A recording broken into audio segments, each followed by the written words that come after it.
electric essay where the essay shape thought find that and every conversation explores the art of thinking beyond the obvious. And today I have my special guest. She's an independent author and the author of several books, none other than Miss Gwen Hello, Tolios. everyone. Yes, welcome on Abstract Essay, Miss Gwen. And can you please introduce more about yourself that I missed? Yes, so I'm Gwen Tolios. I'm a queer author out of Chicago. I primarily do a lot of short stories, though I do have a sapphic romance. And my day job is marketing. So Yes. I've done quite a little bit of that. And I have a passion for travel. Travel. Will you be my guest on Geography 101? And let's talk about the places that you've been through that you want to share to the world. But today, let's Sure. talk about the magic of marketing. So tell us what is all about. So, marketing is the concept of getting people to be aware of your brand or product and then encouraging them to take action once they're aware of you. Not every bit of marketing is about selling a product. Sometimes it's about selling a service. Sometimes you just want to get your name out there. But marketing is all about making sure people are aware of you. Mm. Be aware of what you are doing and selling to the world, or either not selling. So, if you had to strip marketing down to one core, non negotiable principle that guides every decision you make, what would it be? Know how you can present yourself to your audience. Okay. Yeah. The messaging that different groups respond to is going to vary. As you mentioned before, I'm an author, so someone who reads Western books, for example, are going to respond to a different message than someone who reads science fiction books. You want to present your story differently to both of them. You're going to want to present different styles of covers, different styles of tropes and taglines. You want to make sure that you are presenting yourself or your product in a way that will be attractive to your audience. So, Miss Gwen, in an era of infinite distraction and odd blindness, what is the most effective way to capture and hold genuine attention today? Um, I hate to say it, but probably be obtrusive. Mm, And being obtrusive can be different ways. Everyone hates a pop up ad, but what you can also be is very distinctive and very consistent. If someone sees the same face on their Instagram Reels ad all the time, then you are mildly obtrusive, but then you're catching attention. And once you have attention, once they know, oh, this person always talks about this, or they have these opinions that I really enjoy, they're more likely to actually continue to consume your content and then interact with it. And that's what anyone's trying to do online to market themselves. definitely. Market yourself, people. Market your brand. How can a marketers move beyond that basic demographics to truly understand the underlying beliefs, anxieties, and aspiration that drive the audience behavior? So that actually all comes down to data, which can be hard for some people to collect because, especially if you're in my boat and you're an indie author, you might not have a whole bunch of data. So where you can really get to understand your audience is by talking to them. That's one of the reasons why one of things that I do as a author is I actually like to go to local events and market myself there because then I could actually talk to people. I can practice and say, "Hey, my book is about this," and then see if people liked that better or worse than if I present my book in a different way. So then I could do that sort of live testing of taglines and how do I get people's attention. But it also allows me to communicate with readers and understand what are they liking? What are they not liking? What can I do to present myself to them as a author versus just a product, which would be the book that I'm trying to push. So There are ways to get that detailed understanding of your audience, go deeper than just saying, "Hey, TikTok telling you 300 people saw your video," but it is more engaging with people, which is also, I think, more fun because you want to talk to your readers as an author. That's the fun bit. Yes, that's the fun bit for sure. And how do we strategically balance the long term brand building work with the immediate pressure of performance marketing?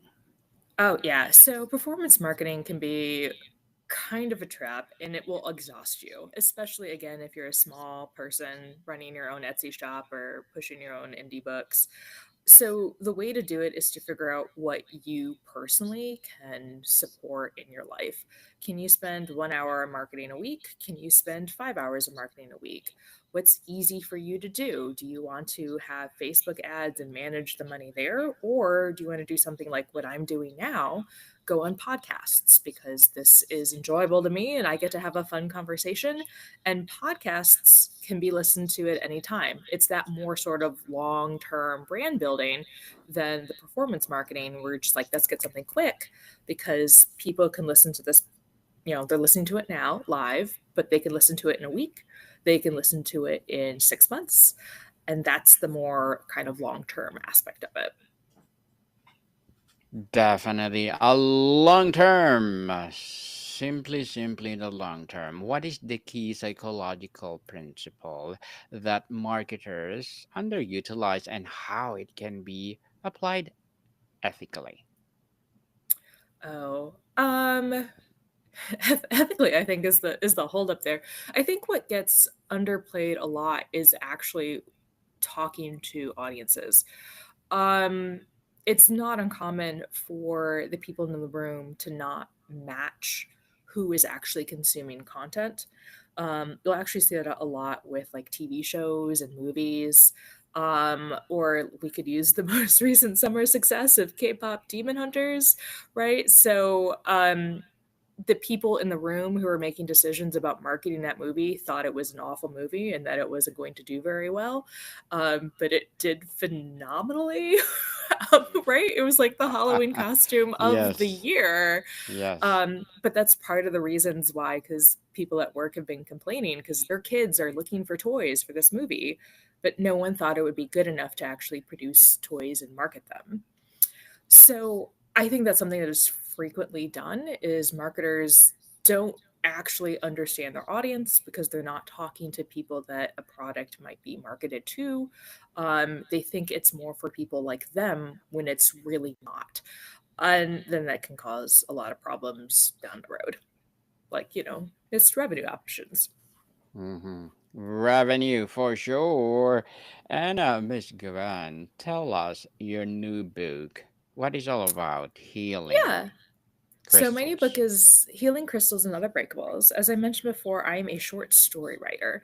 So this is a collection of 32 tales all around that idea of healing. Sometimes things breaking, right? Because it's really hard to heal something if there's nothing that's broken first. And most of these are fantasy stories. So you have situations where a superhero for the first time realizes that his powers are failing him. And so he's starting to break bones, and that's scary. And how does he deal with that? I have another story about Hera trying to break her marriage to Zeus because she feels like she should be a representation of modern marriage, and that is no longer what it's like it used to be in ancient Greece. Another story I have is about a paladin who uses crystals to store the energy that she needs to heal her party, but it's kind of an obsessive compulsive disorder to store that energy because she's very concerned, anxiously so, about her found family. So it's a collection of all of these stories about people dealing with situations where they're like, oh no, but how can this get better? How can you work with everyone around you in order to find the strength that you need? Miss, thank you so much for sharing your book to the world and hoping for more and more healing crystals to come. Miss Gwen, Thank you, thank you, thank you. Is this a series, or it will be a quartet, or something else? So it is because it's a short story collection, every single story in there stands alone, but it is my fourth short story collection. So you could read any of my other three, and I will probably release future short story collections in the future. I am currently working on one that I am tentatively calling Chicago's Grimm, which is a retelling of the Grimm fairy tale set in Chicago, hence the name. I'll probably Hmm. keep that. I could not tell you when that will be released. I have four stories written. I'm trying to get 10. Um, we'll just see how fast I can write. Yes.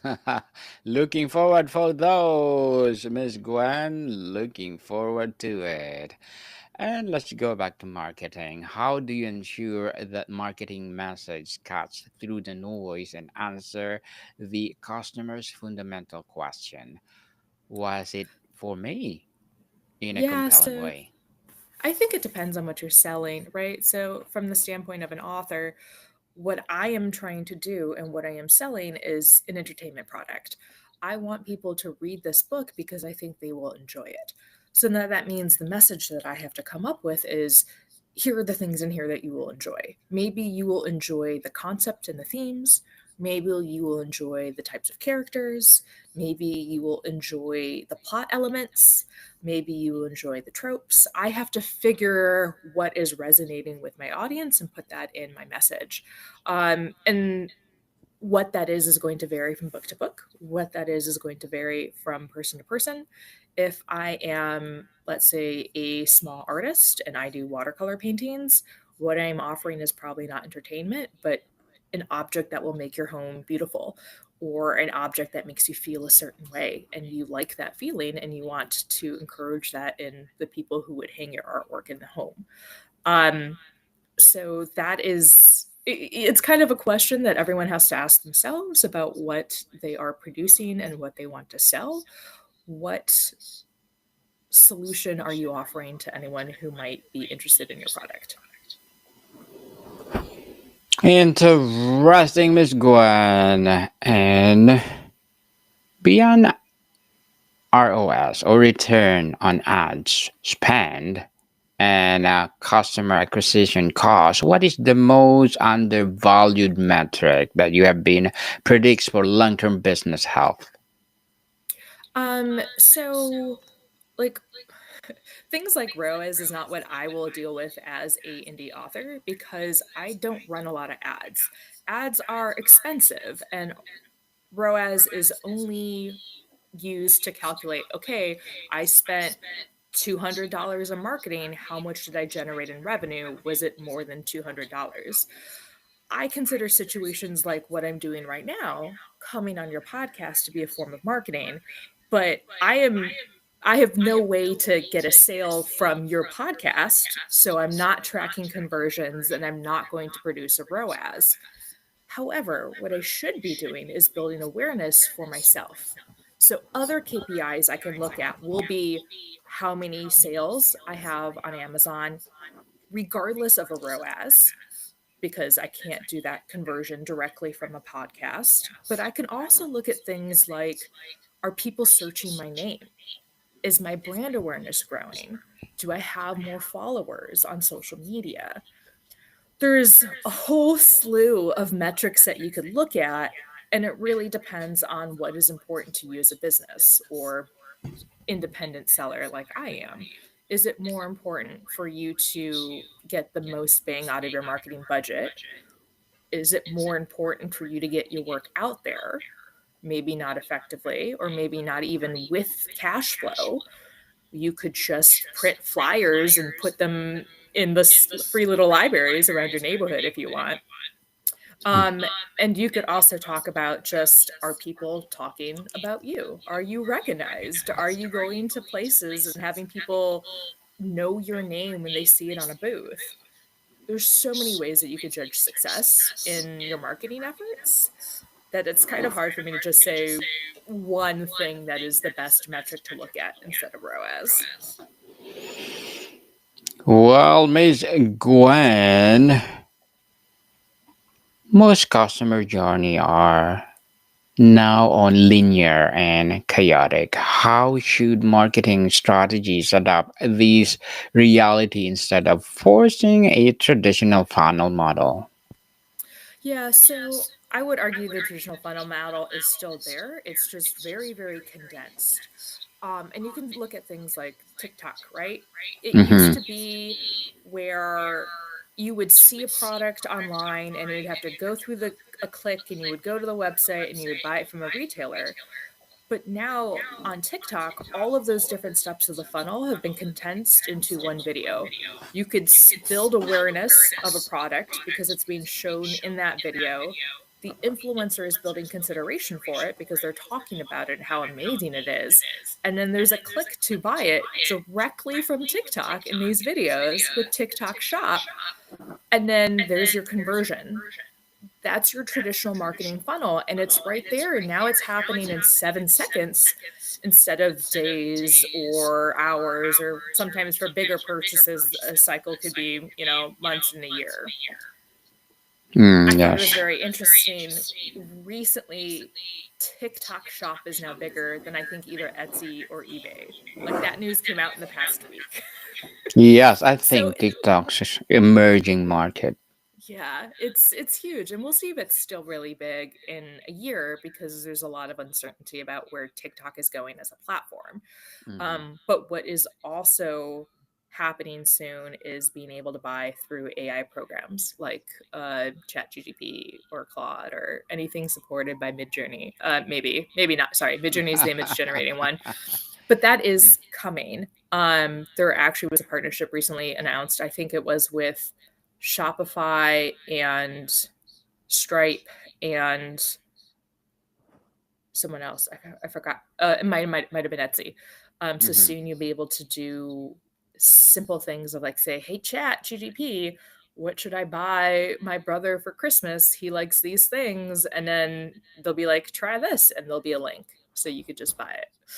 Oh wow. Yeah, right. This stuff is happening Interesting. really fast, So right? But fast. it's still the same traditional marketing principles. Those principles have not changed.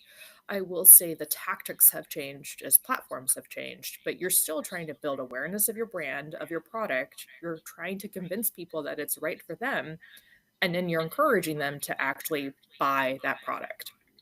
Yes, definitely. I think Shopify and Etsy are getting behind because of this innovation of TikTok. They are more like aggressive to the customers to buy this, buy that. They're making something that our customers hook to it. So how Yes. can brand move beyond just having an audience to building a true community that actively participates in an advocate for the brand?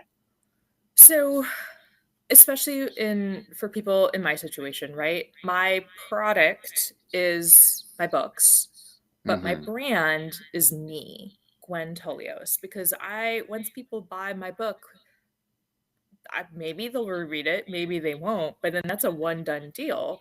But if they like me as a brand, as Gwen Tolios, then they're going to buy more things. And a big way to build that brand of me as a person is by building that community that you talked about, which is really by engaging with people in person or on social media or on podcasts or in things like a newsletter or a blog. You share things about yourself so then people start to build a connection with you. And then once you start to interact with other people, you start to build relationships in the community. That is also, I would say, a huge basis for influencer marketing because, especially with parasocial relationships, you really feel like you know an influencer because they've built this community and they feel like they're talking to you. And influencers will often respond to people in Instagram comments or Facebook posts like, "Oh, I'm so glad you liked this."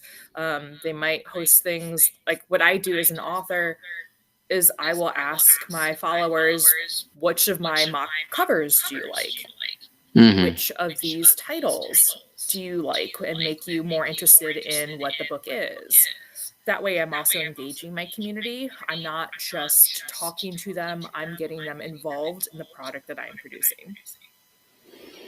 Definitely. And Ms.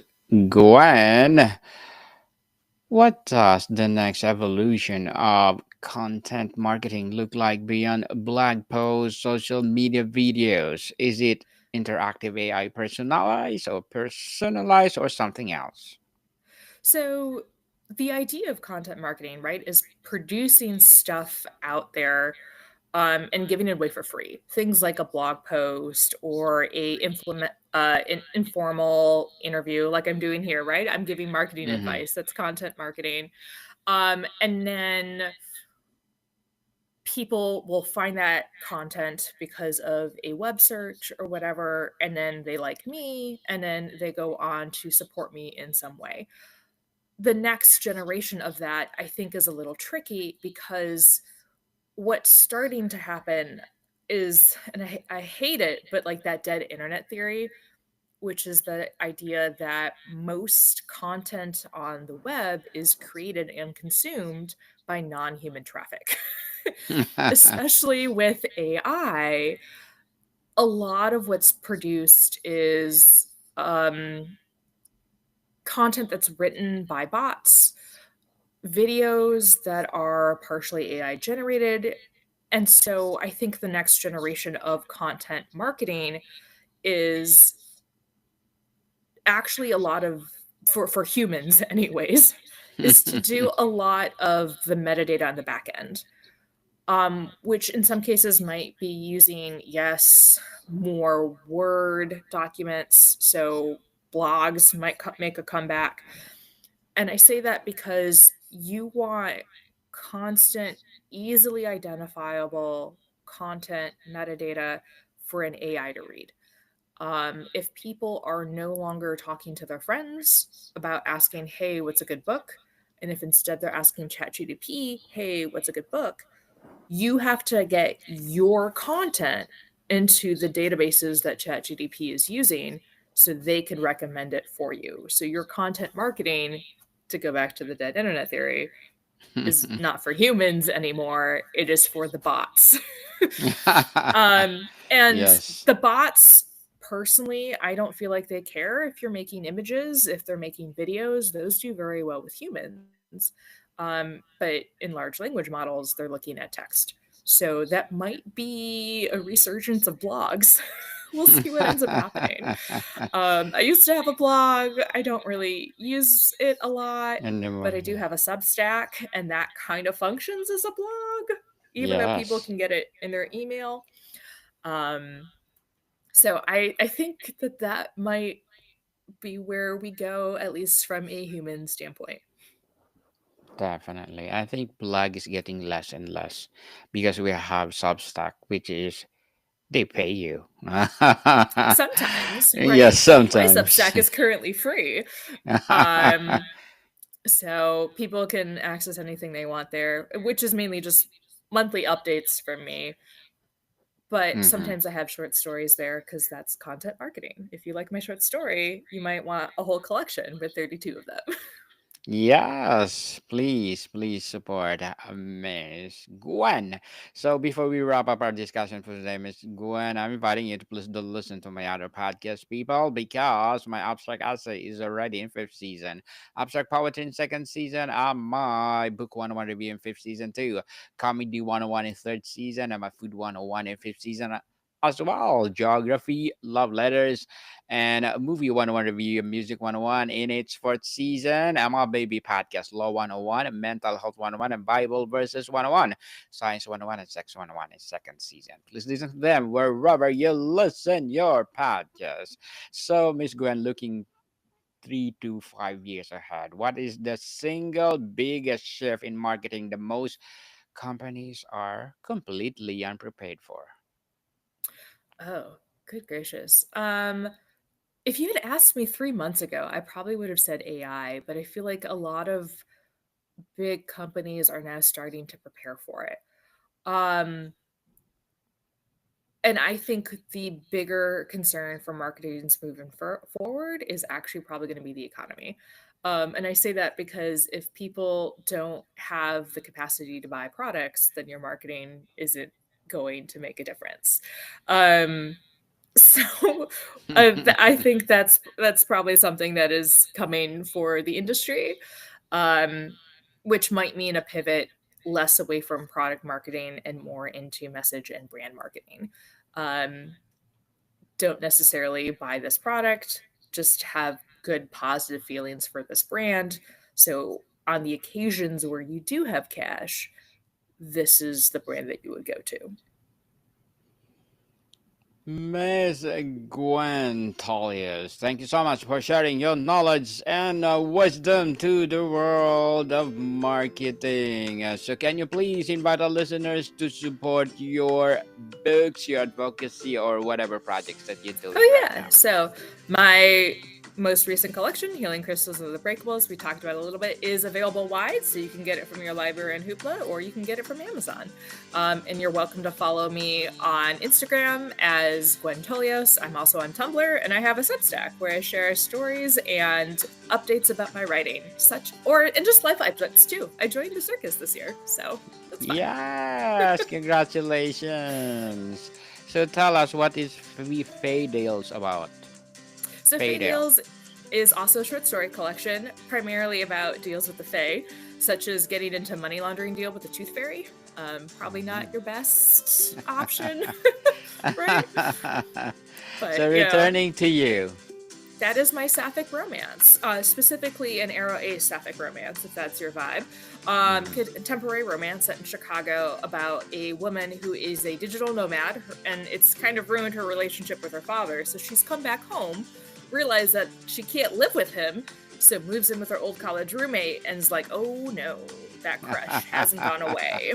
Got it. Written with pride. So that is a anthology put out by a publisher called Not a Pipe Publishing, and I have one story in there. It's from a variety of different authors, and my story specifically is about someone in isolation training in order to prepare for a mission to Mars. Yes, Ms. Gwen, thank you so much for sharing your knowledge and wisdom, and more to come, people. See you soon. Thanks for having me.